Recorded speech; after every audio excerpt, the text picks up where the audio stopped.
Assalamualaikum warahmatullahi wabarakatuh.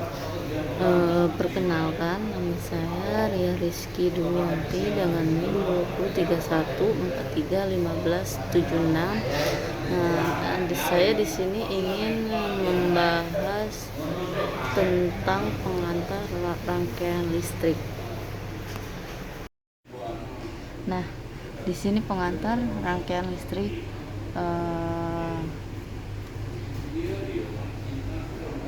pertemuan 1. Nah, pengenalan alur listrik. Alur listrik merupakan gerakan kelompok partikel bermuatan listrik dalam arah tertentu. Arah arus listrik yang mengalir dalam suatu konduktor adalah dari potensial listrik yang lebih tinggi ke potensial listrik yang lebih rendah. Satuan alur listrik adalah ampere, disimbolkan A. Alur listrik dapat dihasilkan oleh sumber listrik seperti baterai atau generator. Ada dua jenis alur listrik, yaitu alur listrik searah atau DC dan alur listrik bolak-balik atau AC. Arus searah DC memiliki arah yang tetap dan hanya mengalir ke satu saja, sedangkan arus bolak-balik AC memiliki arah yang berubah-ubah dan mengalir ke arah yang berlawanan secara terus-menerus. Nah, di sini ada konduktor dan insulator.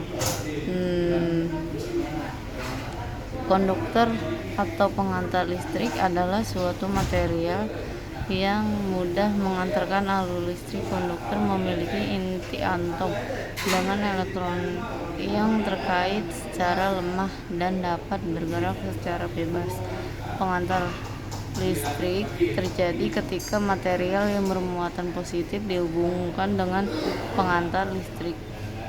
Pengantar listrik disebabkan kandungan muatan listrik mudah bergerak saat timbul medan listrik meski dalam jumlah yang sangat kecil.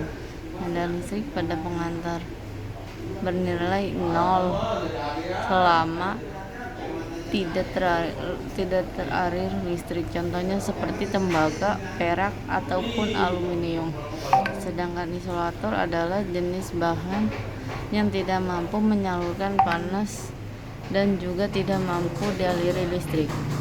Insulator juga dikenal sebagai penghambat aliran listrik, contohnya seperti kaca, plastik, dan kayu. Nah, di sini ada tegangan listrik. Tegangan listrik adalah suatu nilai perbedaan potensial antara dua titik dalam rangkaian listrik. Tegangan listrik memiliki satuan volt atau bisa disimpulkan sebagai V. Contoh tegangan listrik yang sering kita temui adalah 220 volt pada listrik rumah tangga, 1,5 volt pada baterai, dan 12 volt pada aki. Sedangkan satuan tenaga listrik adalah volt atau V. Tegangan listrik dapat dihasilkan oleh sumber listrik seperti baterai atau generator. Nah, di sini ada pengertian alur listrik. Alur listrik adalah jumlah elektron yang mengalir melalui suatu pengantar listrik dalam 1 detik.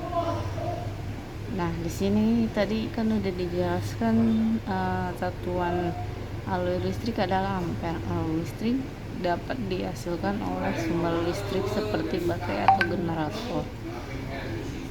Nah, hambatan listrik. Hambatan listrik adalah kemampuan suatu bahan untuk menghambat aliran listrik. Sedangkan satuan hambatan listrik adalah OHM. Hambatan listrik dapat diukur dengan menggunakan alat ukur yang disebut HAM meter. Nah, di sini ada hukum Ohm. Hukum Ohm menyatakan bahwa alur listrik yang mengalir melalui suatu pengantar listrik sebanding dengan tegangan listrik yang diterapkan pada pengantar tersebut dan berbanding terbalik dengan hambatan pengantar tersebut. Hukum Ohm dapat dirumuskan sebagai di sini ada hukum OHM dapat dirumuskan sebagai V sama dengan I. I-nya itu arus listrik, R-nya itu hambatan listrik. Jadi V sama dengan I kali R. Terus ada juga komponen elektroniknya.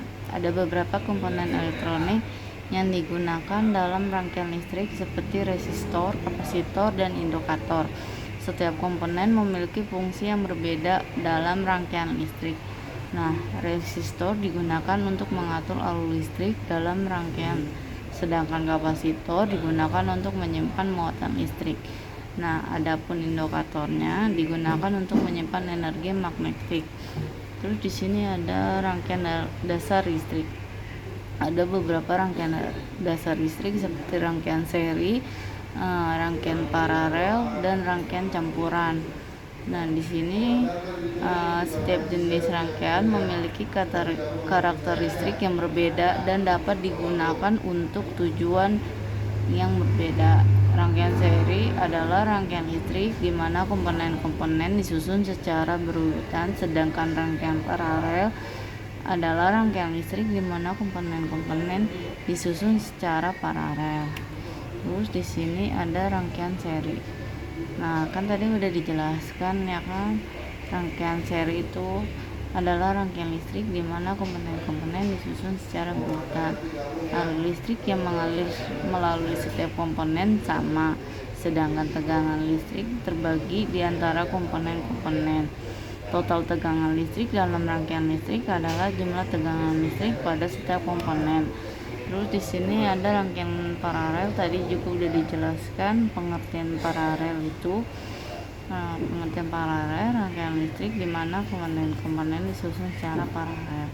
Tegangan listrik yang diterapkan pada setiap komponen sama, sedangkan alur listrik terbagi di antara komponen-komponen. Nah, total alur listrik dalam rangkaian paralel adalah jumlah alur listrik pada setiap komponen. Hukum Kirchhoff. Hukum Kirchhoff adalah prinsip dasar dalam rangkaian listrik yang menyatakan bahwa jumlah arus yang masuk ke suatu simpul dalam rangkaian harus sama dengan jumlah arus yang keluar dari simpul tersebut.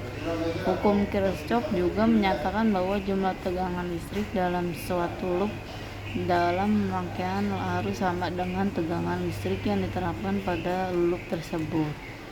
Nah, penerapan rangkaian listrik. Di sini rangkaian listrik digunakan dalam berbagai aplikasi seperti sistem penerangan, sistem kelistrikan mobil, dan sistem elektronik lainnya. Pemahaman tentang rangkaian listrik sangat penting dalam memahami cara kerja sistem-sistem tersebut. Nah, dari kesimpulan, materi ini merupakan pengantar tentang rangkaian listrik dan konsep dasar listrik. Materi selanjutnya akan membahas lebih lanjut tentang jenis-jenis rangkaian listrik dan aplikasi rangkaian listrik. Terima kasih.